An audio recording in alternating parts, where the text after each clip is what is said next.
ideas of systems theory kind of underneath the surface of all of the chat on Bitcoin Twitter.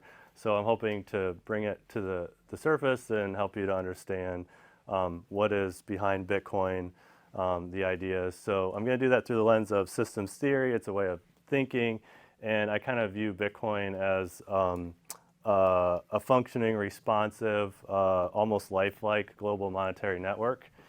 So systems theory starts with the art of perception to both patterns and relationships. So we're in a world full of patterns and relationship. We're all in a system here together. Your body's a system. The place that you work is a system. There's governments tend to behave in system-like patterns. And the forest is a system. So there's just systems everywhere. And when you start to define a system, then you can start to understand it. So firstly, systems have a purpose and an intention. There are no systems that don't have a purpose. And the stated purpose of a system isn't necessarily its true purpose. There's plenty of systems that lie to you and say our purpose is one thing and they're doing another. I think the Federal Reserve is doing a great job keeping us all employed, so you want to keep that in mind as you're attached to the Federal Reserve System, keeping jobs, right? Some of us would rather not work and live in a state of abundance, but systems move. They have stocks and they have flows and they have biological properties. So systems thinkers typically identify the stocks and the flows. You can't necessarily understand a system by studying it statically. The best way to understand a system is to see how it flows. And it's fascinating to look at Bitcoin from the origins, like the first 100,000 blocks. Not much was happening. The systems thinkers may have had ideas of what could happen in the future, but as we've seen it grow, it's actually confirmed its purpose and its intentions. And most importantly, systems die when they cease to communicate. So we all have critical components in our body. Your motor, the heart, the brain. Your system's going to die like that. The parts are going to stop interacting and relating with one another. So it behooves us to design systems that are as simple as possible and functional as possible. So we don't have extra parts. Every part is necessary. So a systems thinker is going to look at a system and say that the whole is greater than the sum of its parts. You're greater than the sum of your parts. A system that works is greater than the sum of its parts.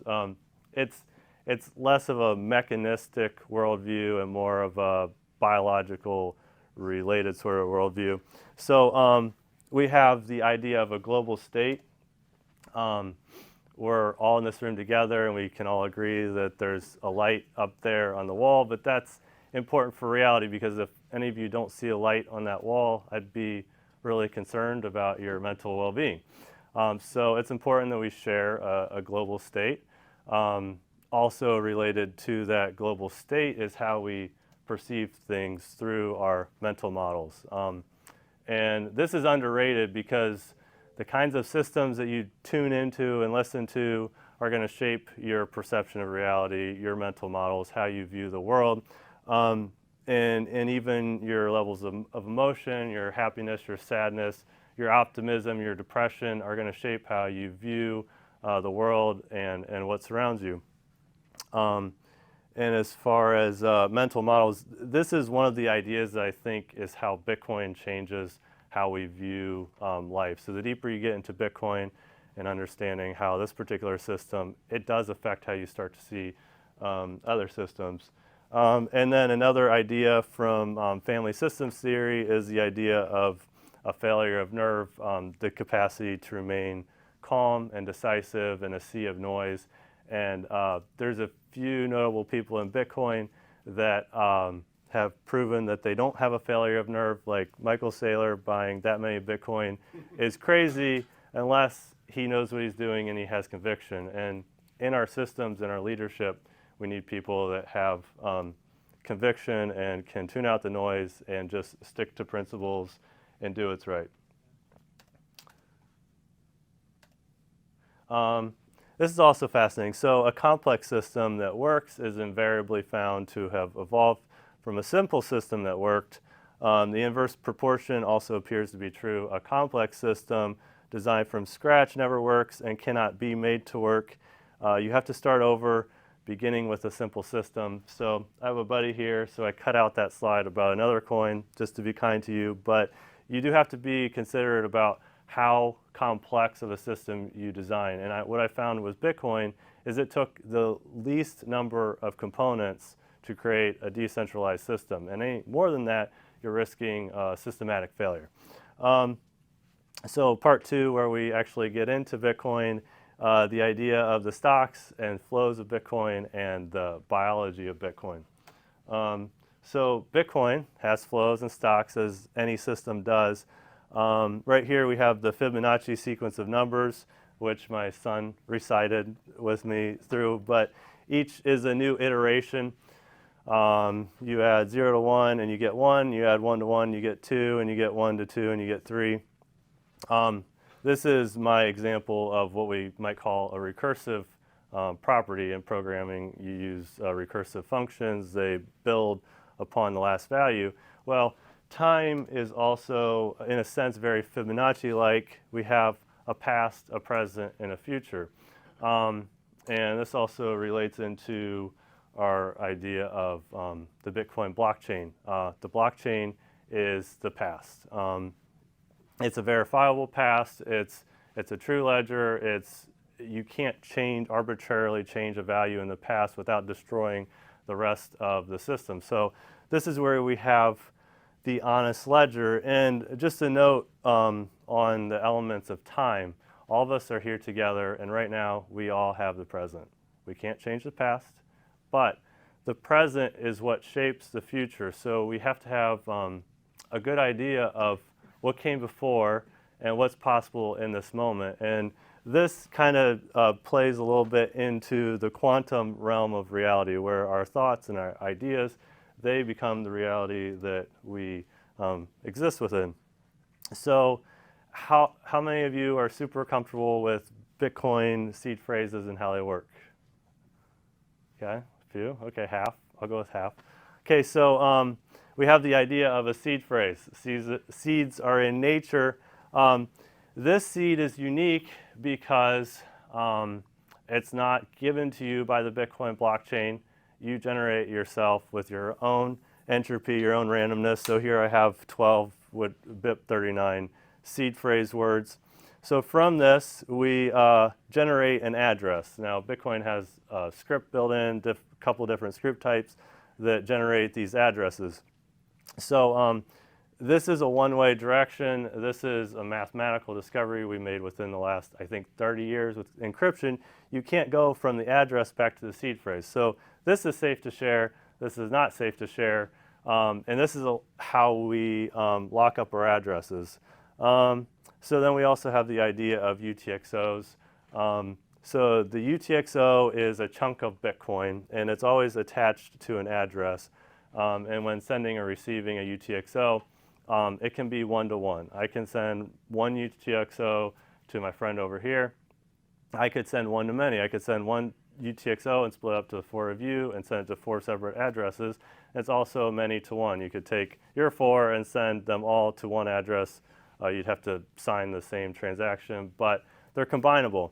So the important thing to know about UTXOs is if they're way too small, then you have dust. So make sure you learn about UTXO management, or you won't be able to spend your Bitcoin in the future. And then how does Bitcoin flow? Also an important concept from systems theory is the idea of energy. All life forms require energy. So if you have life, you're going to have a relationship with energy.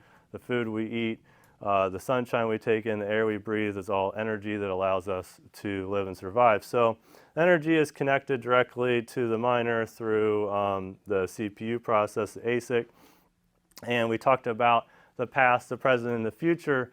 The miner is taking proposed transactions from the mempool, assembling them into a block template. And so you could think of the miner as creating our present reality and building out the past, but it's right here. This is the future, And the blockchain is held on the node, which you can run in your house. The node is not energy intensive, the miner is. So the node behaves as a global state, a state that we can all agree upon, which is important for reality. Because if you lie in a system, you're going to cause some trouble. The system will have to compensate for the lie, or maybe it'll just fail altogether and you'll have a massive explosion. So the node ends up being our honest ledger, our global state, our historian of sorts, and the miner ends up being the machine that builds the blocks, that creates, builds the past. So we also have the idea of Bitcoin looking through the lens of biological properties.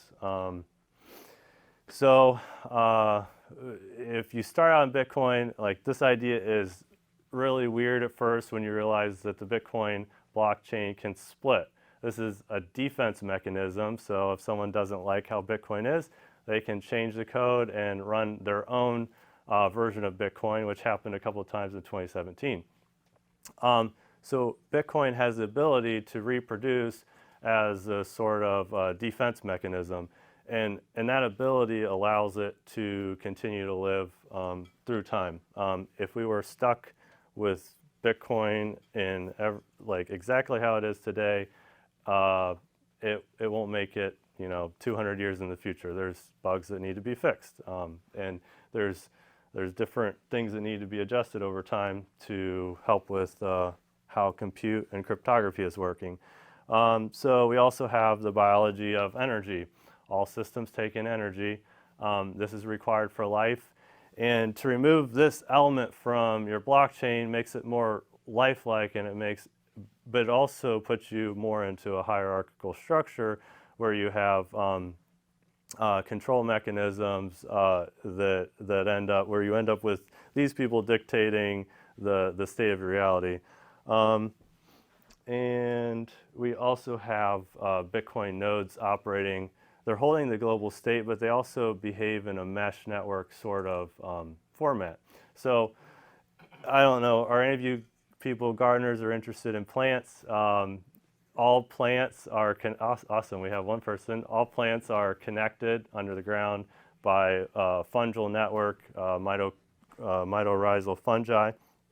And what this allows is actually the plants aren't only getting their energy from their local source, they're getting the energy from other plants.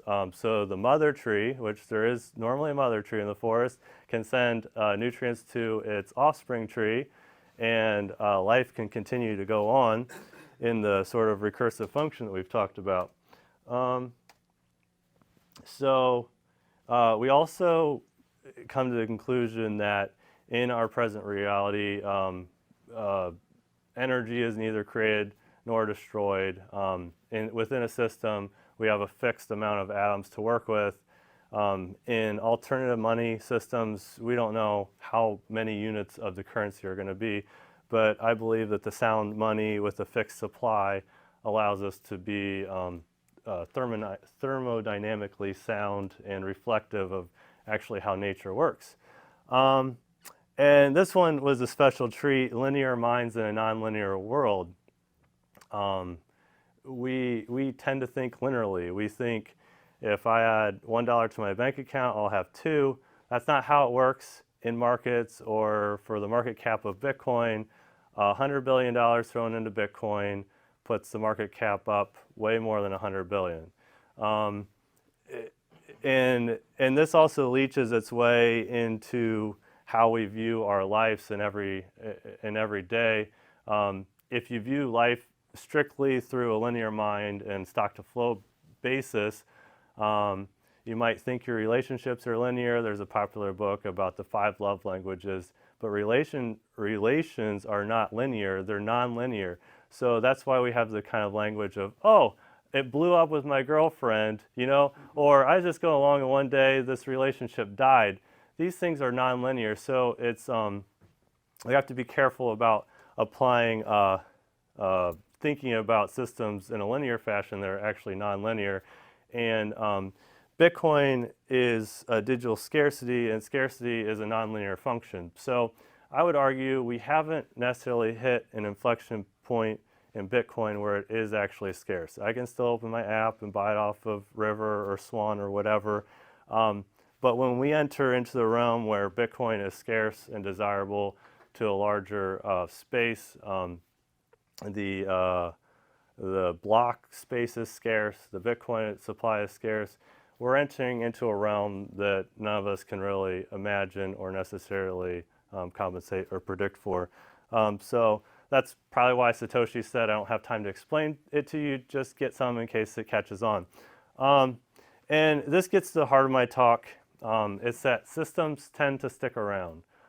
It's easy to leave a system and think that you found a new place that's going to serve you better, but they're kind of sticky. So this quote from the Zen art of motorcycle maintenance says, if a factory is torn down, but the rationality which produced it is left standing, then that rationality will simply produce another factory.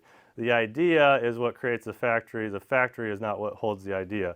So if a revolution destroys a government, but the systematic properties of thought that produce that government are left intact, then those patterns will repeat themselves.